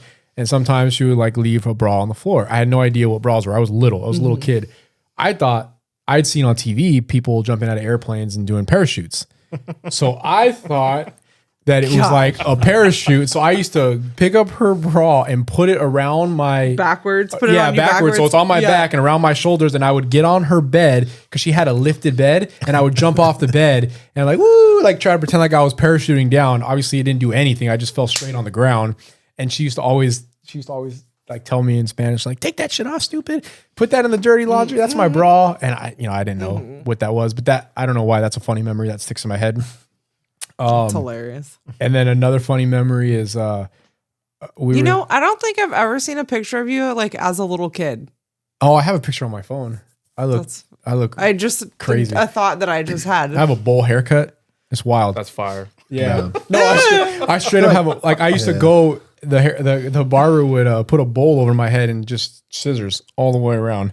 I think every Mexican, like we've all. Yeah, I had a bowl. It was a mad bowl haircut. Yeah, I had the bowl cut. My hair couldn't do that. Another funny story is that jealous. we were living in a single bedroom apartment. Again, my mom didn't always have like the most money, but she always did what she needed to do to provide for me. And so I would sleep in the living room. So she had her room. I'd slept in the living room. I slept on a futon couch. So it was a couch during the day, and at night we'd pull it out to a bed. That's where I slept. And there was one night where I woke up and I swore that I walked to the bathroom and then whipped it out and peed. I did not walk to the bathroom. I walked 2 steps to the left and pissed all over our dining room table. And so my mom wakes up because you weren't drunk. No, I was a little kid. I know. I was like, maybe I was. So good at it. So my mom wakes up because she hears like liquid, like splashing. She's like, what the hell is that? She goes in the living room. She yells, Saul, what are you doing? And I'm half asleep. Yeah. I finish peeing all over the table. Yeah. It's dripping off the table now onto the carpet, and I get right back into my futon and go back to bed. She has to clean it up. Like a gangster. Yeah. Yeah, I guess you could say like a gangster. Yeah, so that was a funny memory that sticks out too. Nice. But yeah. Mara Bear, she's the best. Yeah. Yeah, she's a sweet lady. Yeah, super sweet. Yeah. She's awesome. I guess summarize my mom, I guess, as a whole, as hardworking, but for me, I did see a lot of that, and I know like every time a lot of people would describe my mom, it was always described as like very tough, but to me, as tough as she was, I never really saw her like just tough all the time, you know. She definitely made it a point to be very soft with us the majority of the time. Obviously, she had to do the dad role too. So whenever we needed that ass whooping, she definitely was more than ready to do that. I remember a bunch of times where we would either be, I don't know, there was this thing that we could never like cross the street and go hang out with certain kids and do this and that. And there was definitely a bunch of times where we would end up going into people's houses and she'd find out about it and then she'd come home and fucking like get the belt, whatever. But a lot of my memories with her, like kind of how I mentioned, are her always taking us to Disneyland or to the movies, or like anytime we went to the store, she always had a couple bucks to get us something. A lot like how my kids are now. Like my kids are I feel like the exact same way that me and my little brother were. Every time we went to a damn store, they felt like they had to walk out with the smallest, at least something, little toy. And I'm definitely not like my mom in that, and I definitely like tell them no like all the time. And I just remember my mom always like, all right, fine. And you know, it learning how, I guess, tough she was dealing with money the whole time, and me realizing that she always like got us these little things even though she didn't have it. Little stuff like that stands out to me, and kind of shows like she also, you know, had this selfless putting her kids before her responsibilities, because me as an adult, I'm pretty much like, no, dude, we got bills. You don't need another toy. Whereas my mom was just like, go ahead, get your little toy wrestlers that I would like to grab or Yeah. whatever. And yeah, I mean, I guess I know I can always talk to her about any little, you know, thing I got going on, any sort of issue, any sort of like things in life that I have going on, especially the podcast. She listens to the podcast a lot. She texts me a lot on the side, and she'll just kind of give me some like pointers. Like the other day, she texted me and she says, you should probably Google or learn about cadence. And I'm like, cadence? What's that have to do with this? Like, yeah, you should probably look into cadence, and like that would probably help you a lot on the podcast.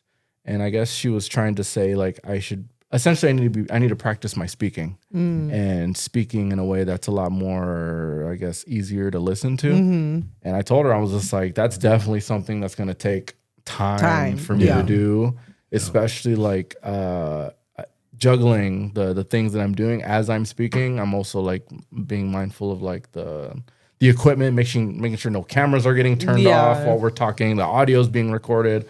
The sound is staying clean. We've had a couple times where our audio's kind of gotten weird, but so it could be distracting. So yeah, sometimes my cadence is weird. Sometimes I say a little bit more than I should or whatever. And honestly, I don't know how much this is ever going to change, but it just to me shows how much she cares, and she's still like tapping in on what I'm doing. And I love seeing how she is with my kids. She's definitely like super, my kids, their favorite person in the world. No offense to anybody. Hopefully they don't take it, but is my mom. They ask for tata or whatever, any chance they get. Gosh. I ask Elias, oh, what did you dream about last night? And he goes, Sandra.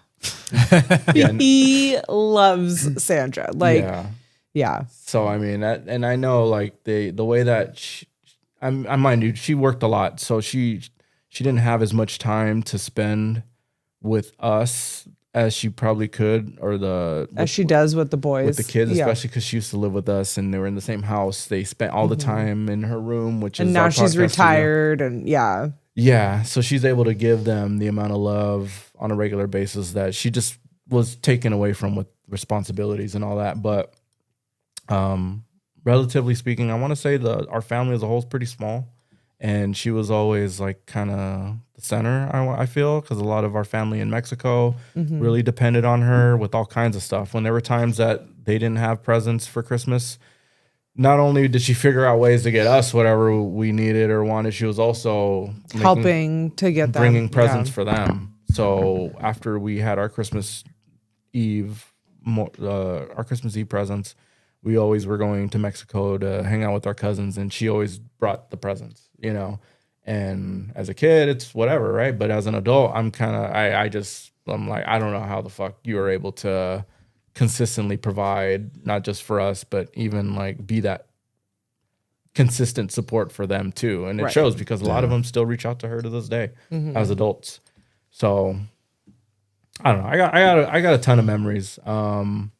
I don't know if I have enough time to go like through everything, but she's definitely my everything. I get my personality basically from her. I could be a little bit direct or whatever, come off with, a lot of it's just kind of how she was, you know.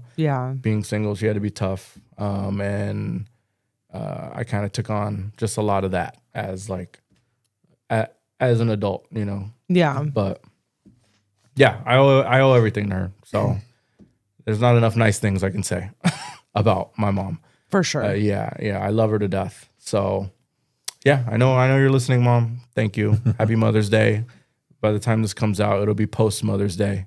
But yeah, I love you. Thank you. Yeah. Cool. Do you want to share about your mom? Yeah. I don't know where to start. You want to learned- tell about maybe some of her traits about your mom. Yeah. Man. If 3 someone words doesn't- that describe your If mom. someone doesn't know your mom that well, Yeah, I mean, most of my friends, you guys knew my mom. in a nutshell, super nice, Yeah. super nice and welcoming. That's my mom. Yeah. She was the epitome of just, she loved everybody, even people that didn't deserve it. Like, she loved everybody to, like, I don't know. She was the person that if you needed a place to stay, like, you could come stay with her. My whole life, there was always people living with us. Like, Yeah. there was always a cousin that needed a place to stay, or somebody needed a place to stay. I got kicked out of my room so many times so other family members can come and live with us. But that was her, and she would always offer. She, I don't know if the word is selfless. Like, she always put everybody ahead of herself. Everybody else's needs were first. With me, she was. I mean, she didn't need to take me in. Like, so backstory on me. She legally adopted me when I was a couple of months old.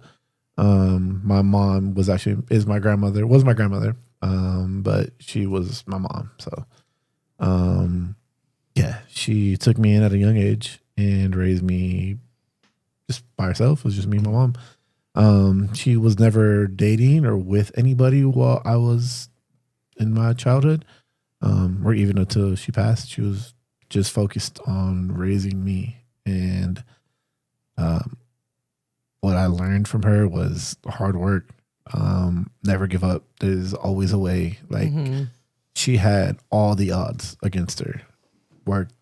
Similar stories to all of our moms. Single mom, worked multiple jobs, worked her ass off. Like, I remember Julian was like 2, maybe like 2 or 3.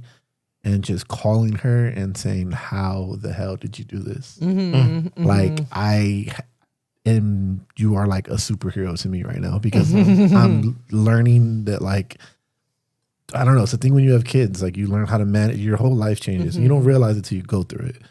And how she did it, And you don't realize what your parents went through until you go through it too. Yeah. And for her to, like, drop everything and just raise me at an age where she could have, her kids, her kids were already gone, like, ready to go, and that was supposed to be the time in her life where she, lived her life, and instead she took on a 6-month-old and raised him, raised me as her own, and Yeah. I don't know. This is a tough conversation for me to have. Yeah. I want to give my mom her flowers and talk about how much of an amazing woman she was, and she's, I don't know. I can go on for time. I can say a bunch of things that are, I don't know if you knew her, if you were lucky enough to know her. She probably loved you. She loved all my friends. She loved baby cakes more than she loved me. She everybody loves baby cakes. yeah, So. but she loved my friends. I remember it was, I don't know, stories. In high school, like, it was, I don't know. There's. I'm not good at this. I'm not good at talking about this stuff. You did a lot. Yeah. Yeah, it's a lot. Well, she did a good job. She did. She did the best. She did the best that she could, and I saw that, and I know that she did the best that she could. She made mistakes. I think we all do. As a mom myself, I know I make mistakes all the time. Yeah. So. But she was my everything. She was my protector. I was her. I was her baby. I was the only person that I ever known to have, like, my back and love me no matter what was her. And just that's that parent love. That's that unconditional love that you were talking about. Is that is the only time I've ever seen it, and experienced that. And then I don't know. It's just I don't know.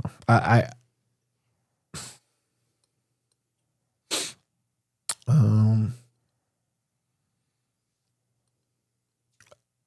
yeah, I don't know. I want to say things that I don't know. It's hard. This is It was a tough conversation. it's a tough conversation just for me because she's Yeah. you know, she So passed recent. away. She passed away, and I'm dealing with grief to this day. Which I don't is know. understandable. I think that you're valid in missing her, and I mean, I miss her every. yeah. She was my person. She had my back no matter what. She supported me in everything I did. I made so many mistakes as a kid. As a teenager, we would fight all the time, argue about the dumb things, and she would kick me out. And I would go to a friend's house, and then by the end of the night, she would call me and say, "Mijo, what time are you coming home?" Like it was never, no matter what she said, no matter what I did, it was always, I knew that I can count on my mom. That was my rock. That was my person. That was my only support system I had my entire life. And she did it alone. She did it. I could never replicate what she did. As much as I want to be the best dad in the world, I feel like I had the best mom in the world. I could never replicate it. She put nobody above me.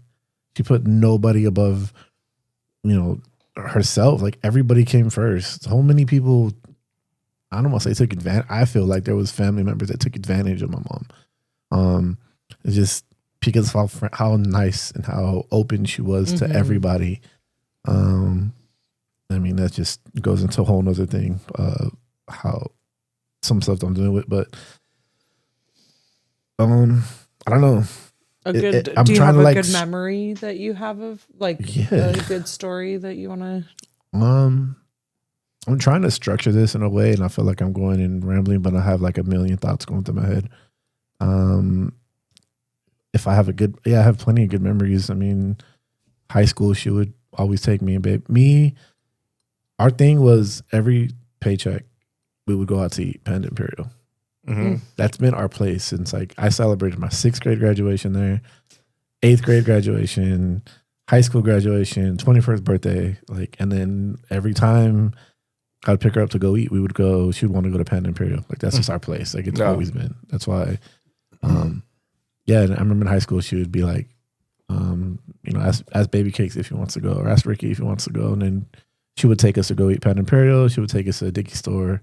What was it at Panda Imperial? Was it orange chicken, or was it what was her thing? The shrimp, the coconut shrimp. Love coconut shrimp. Yeah, that shrimp. And then I mean, I remember times that she would take us to Dickie store and buy us Pro Clubs. Like it wasn't often. Good old 2007. Yeah, it wasn't like every time she would take us to buy Pro Clubs, but she didn't. We weren't poor, but we weren't we didn't have money. But she found a way to and that's the biggest takeaway I feel like I've taken away from her is that I'm not balling like that, but I've tried not to tell Julian no. Maybe in times where I should say no, and I'm like, no, but I want him to have what he wants because he deserves it. He's a great kid. And I feel like I didn't always deserve it, but my mom would always, just like you, go into the store and hey, I want this, I want a wrestler. Yeah. She would be like, oh, okay. And she always found a way on Christmas. Even when we were I remember 2007, my mom got really sick. And she was in the hospital for a while, a couple weeks. Lots wasn't working. We got kicked out of the apartment we were living in. This was 2006, and we were staying with my mom's friend in a trailer. It was me, my mom in a room in a small trailer with her friend and 2 daughters. And this was before we moved to the place on H Street. You guys been there? But for a period of time, we lived in a trailer with my mom's friend, and it was rough. But Christmas time came around, and she still found a way to get me things, make it, got me things that I didn't even know I wanted, just give small gifts that it just meant a lot. Because I was starting to see she's struggling. This is not normal. I don't know. This is I feel like I'm rambling, but I'm trying to keep it together and not cry. So Doing better than me. Yeah. You're doing better than me. yeah, I got 2 years You're of doing 2 years good. of practice of not crying. Yeah. But I don't know.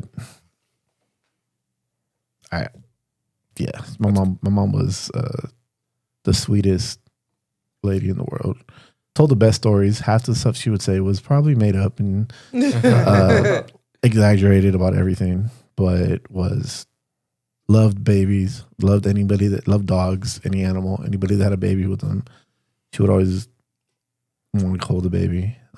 Dude, was he? You guys had Scrappy Coco, right? Scrappy, yeah. We had ugly dogs, but yeah, we had Scrappy. Scrappy Coco. I thought that's what the dog's name was. Scrappy Coco, rest in peace. I love that dog.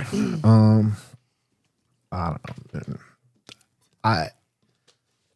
I like this opportunity to talk about her, but I'm struggling because I'm trying to keep it together. Yeah. So, I mean, in a nutshell, I'm sure for a lot of people who don't know anything about your mom, gets a really good sense of the kind of person she was. You know, just in that little bit that you shared. You know, she was. And she was honor amazing. her, Yeah. you know, by like keeping. it's impossible for all of Yeah. us to fully articulate how much our moms meant to us. Your stories makes me trigger about other memories that and I'm just like, shit, I forgot. But at the end of the day, like, I'm sure more and more stories will come out. Yeah. There's going to be more Mother's Days that we can talk about Yeah. or more Yeah. things that just come up. But I mean, it's crazy how similar a lot of our Yeah. stories are. Sounds- All of yeah. our moms had the hugest hearts. Yeah. Yeah. I mean, I felt that with your mom and your mom. Anytime I was over at your guys' house or I would see them, just very warm, very warm, very, you could feel just genuine love. That's Huge hearts. yeah. That was my mom. That's definitely your mom. Definitely Yeah. Sandra. Like, she taught me how to make the carne asada. Like the first time, Oh, yeah, one of the yeah. times here, she was like, Yeah. she's like, Mijo, you need to learn how to do this, and she like told me the red wine and the garlic. She Like, doesn't even teach people that. She, Yeah, she she taught keeps me. she keeps that Yeah. recipe like Quiet. to the Yeah. vest. Yeah. She doesn't want anyone to know it, anyone to have it. So it's dope that she did that. Did your mom teach you how to make guac? Yeah. Dude. She taught me how Shout to out make to your guac. mom. She taught me how Your to make- guac is fire. She taught me how to make the guac. She taught me how to make mole. She taught me how to cook. I like to cook because of her. Mole's Yeah. good too. I took all her recipes. She taught me how to live, man. Like, and it's not. She did some things that like were not ideal, you know, for if you're trying to build credit and stuff like that. She took, you know, some things that were not the way you're supposed to go, but she did what she needed to do to survive. I remember a lot of layaway visits. A lot of layaway You guys visits. moms do layaway? Yeah. Yeah. I remember the one that stands out to me the most is her doing the Nintendo 64. Yeah. I swear we did so many visits to Big Kmart. I don't know if you guys remember Big Kmart. Yeah, Big K. And standing in that long ass line to do some fucking layaway Yeah. payments Yep. of just like all kinds of just from the beginning of the year when we're supposed to get these presents for Christmas. Mm-hmm. And I'm just like, fuck, dude. Like, My mom's Yeah. thing was always, just a couple bucks here and there. yeah, it was always not this check, but next check. My whole Yeah. life, I always remember hearing that. Like, Mom, I want this. I want a Jordan jersey. She's like, all right, not this check, but the next check. Right. Never happened. But like, as I got older and I realized, and then I started working and then my kids started wanting things. I'm like, well, I don't have the money right now, Yeah. but maybe I'll do it next check. It's not a no. Yeah, it's not a no. I'll get it later. And then, I don't know, just a lot of little things from her. But the biggest thing I learned from her was just be nice to everybody. Like, everybody's going through shit. Like, Yeah. if you can help somebody, help them. Never look down on people. Yeah. And I think I'm like that. I think I've taken that from her. I think I'm overall, if you know me, I think I'm a friendly person. Yeah. I don't know what else. Dope. Yeah. Cool. Yeah. She was the best. And for people that don't know, she passed away 2 years ago. November 14th. Is this the second Mother's Day? It will be. Without her? Yeah, it will be. Second one. Last year was okay. Me and my dad went to Penn Imperial. Took her picture and just had lunch. Didn't really speak. It was kind of a weird dinner, a weird lunch me and my dad had.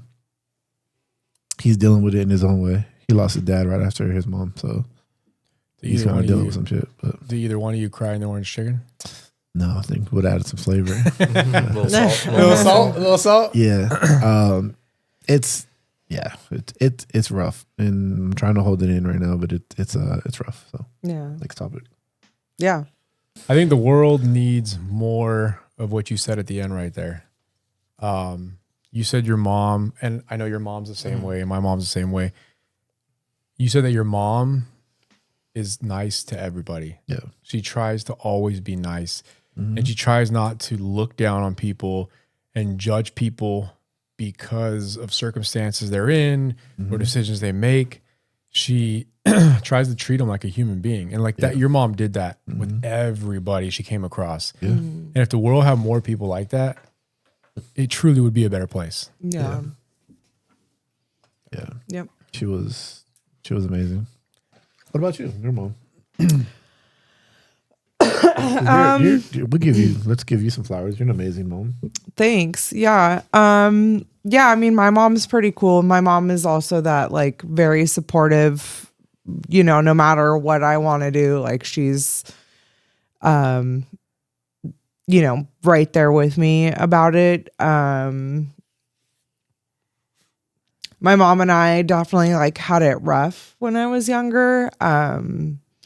Really, again, my mom was really just like doing the best that she could, but now I think that we're like in a new phase of our relationship just because my mom was forced to make changes in regards to her health. So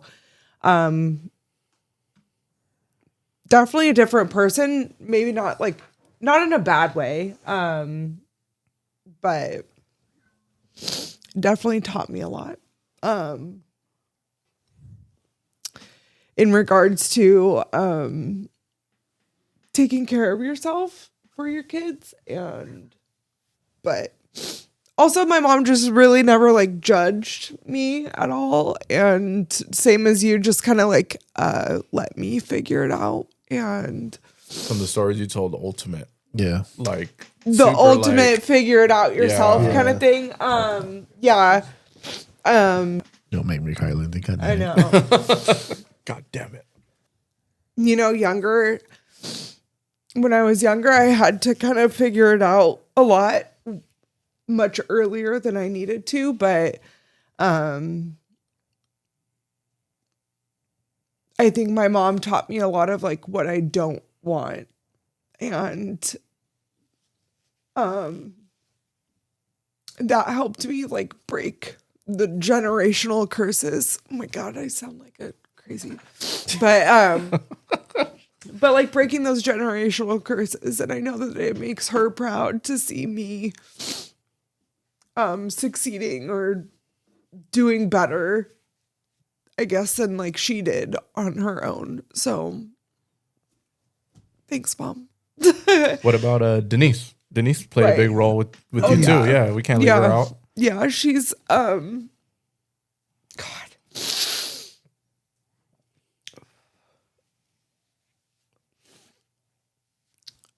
How long has Denise been in your life? God, since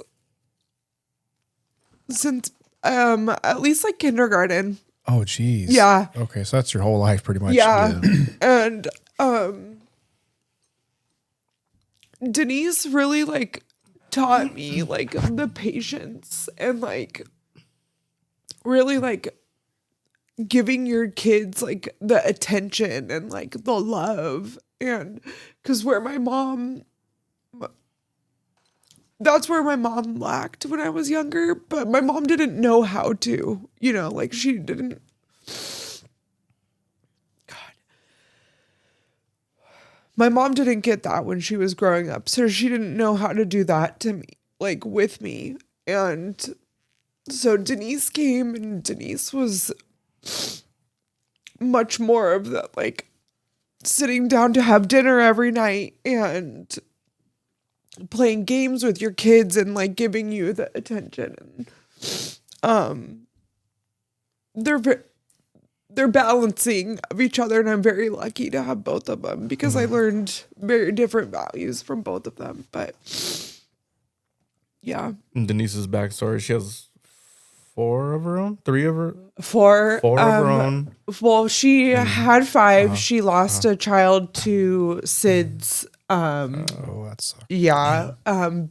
And yeah, so like your mom, I have one older stepsister, but then I have 4 brothers that I'm like right in the middle of. Jeez. Yeah.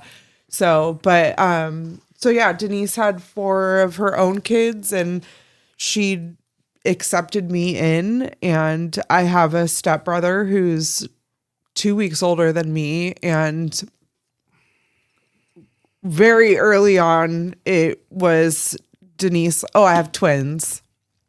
Even though my stepbrother is half black and, you know, he's brown like Mikhail, but and then there's me, and I was the one white kid, you know. So, but yeah, those are my mom's. Really good stories. I mean, I'm lucky enough that both of my mom and my stepmom, like I lived with my dad and my stepmom when I was in high school, and my mom would come over and she would have family dinner at my dad's house with my step, you know, like, so I'm very lucky that all of my parents have been nice to each other and co-parenting, and yeah, I think that my stepmom situation is like the best that anybody could have asked for. So Sleepovers all the time. with the yeah, kids. yeah. And I mean, my mom, she's like, well, you know, most of the time you could say that your stepmom is a witch. My mom would say, well, my stepmom really is a witch because she was like a witch, Wiccan person. Oh, So, yeah? mhm. Wait, what's the backstory with that? So, oh my gosh, my family backstory is pretty crazy. So my grandpa was married to my mom's mom. My grandma, she divorced. And then my grandpa was married to a woman named Luana, and that's my mom's stepmom. And she was always a very interesting woman, but she ended up like going into like witch type stuff, you know, just Wow. Shrink heads. no, it wasn't anything like that. Like, you know, like as a religion, whatever. But so my stepmom would say, oh, well, you can, you know, most of the time people say that their stepmom is a witch. Well, mine really is. So kind of funny, but That's cool. My grandfather's siblings and also parents, they're all from Quito, Ecuador, and they they practice the whatever it's called of shrinking heads. Really? Yeah, so they would take like crazy. skulls and they I think they would wrap them and put them in something, and then like over time they would get real small. That's dope. It would shrink heads. That's pretty interesting. dope. Yeah, Yeah. Cool. damn Ecuadorians. Yeah. Yeah. That is crazy. So yeah, just I guess some memories. I mean, Denise was, like I said, that like mom that just really did anything and everything that she could for us. She packed us, all of us, lunches every day, every night before she went to bed. She would have dinner for us. She would do the dishes. She would pack our lunches in the mornings. You know, everybody would get up. We would have our lunches already made. She was the mom that was taking us to the beach every Sunday during the summers. Like, she was the mom that was planning the summer vacations, you know, to take us to Big Bear or whatever. Like, she was definitely like the ultimate, like, big family mom. Stuff like memories with my mom. My mom was the mom that was like always kind of more like a friend. And at one point, my mom and I and my brother, we didn't have much. And we ended up one year with like furniture that people had given us, just like extra stuff. And our apartment was mostly empty. We didn't have like a dining room table or anything. Our couch was literally like the wicker porch, like furniture.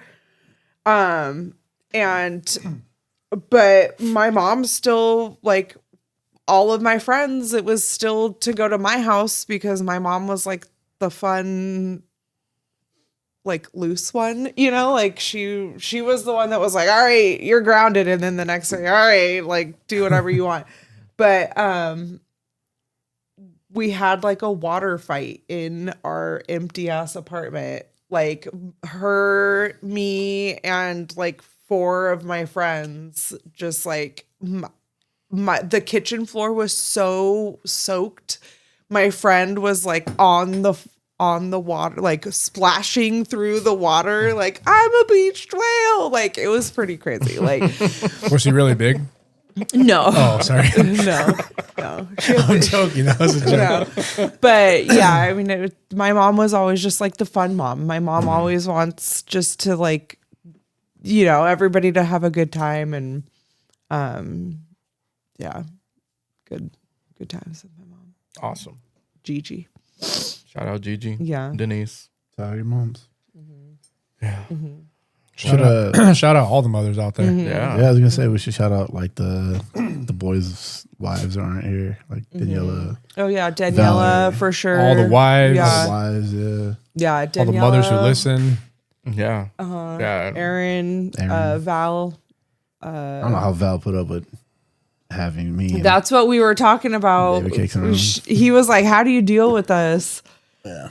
After the whatever conversation before the break, and then Salts. yeah, and then I was like, "No, how did Val deal with you guys for the past Yeah. 25 years or Valerie's whatever?" put up It's with been, all of our shit. yeah. And it's been I mean, a she. lot. So yeah, love our moms, obviously. You know, Thank you, all the moms. Shout out the moms. thanks for listening to me cry. Yeah. You want to, real quick before we end, you want to mention the whole spike in. Oh yeah, thanks to all of our followers. Oh, sure. Yeah, we've yeah. hit over 700 followers, and we keep talking about doing something, and you guys just keep exceeding our expectations before. I told Yeah, Mikhail that I just checked it 48 hours ago and we hit 3, and I thought that was a landmark. Yeah. And then he tells Yeah. me this Yeah. morning he wakes up to 700. We keep saying, Yeah. okay, we're gonna Jeez. when we hit however many, and it just before we can even plan anything, it just you guys blow it out the water. Yeah. So Thank you guys. Yeah. All the love, all the support. It does not go unnoticed. We're going to talk about every single achievement, milestone. When we hit 800, 900, 1,000. We gotta do something for it though. I think the 1,000 needs to be that. I mean, we could be giveaway. at the rate that we just hit 700, 1,000 could be done overnight. That's So fine. I want to give away as much as we can as soon as we can. Right, Because, I mean, we've started experimenting with designs for shirts or hats or something. We want to get some merch out there. yeah. For all the supporters to kind of wear and kind of show their support. Because, I don't know. I think we are, we resonate with a lot of people. We do have our goofy moments and our crazy stories, but This episode wasn't one of those like crazy. no, maybe not so much. I mean, we did talk about There's little ripping sprinkles. gorillas. There's sprinkles. There's sprinkles. God. We got to keep it lighthearted. That's just who we are. That's what we have going on in our lives, and we want to keep providing some value for everybody. You know, like we go through a lot, and we want to share that and talk about it so other people can kind of help navigate in their life. Maybe someone's gonna lose their parent. They were gonna remember that time that Adrian spoke about how he was dealing with it and how hard it was, and they're gonna remember that. Things like that. Things like that stick. And I think those are things that we need to try to talk about as much as we can. Right. So I know it's hard and it's uncomfortable, and it's not easy putting on a podcast or sitting up here. not easy Opening your talking. wounds for other people to hear. Yeah. It's very hard. Lights on, cameras Yeah. are on, and you're just expected to just go. It's not easy. Thank you guys as well. This is a big achievement for all of us. Hitting 700, it's in the grand scheme of things, it might not seem like a lot, but for us, I wanna make sure we kind of recognize and understand that not that many people out there have Get even to this point. Yeah. 100. You know, just the amount of people that I want to say the amount of channels that have 1,000, less than 10%.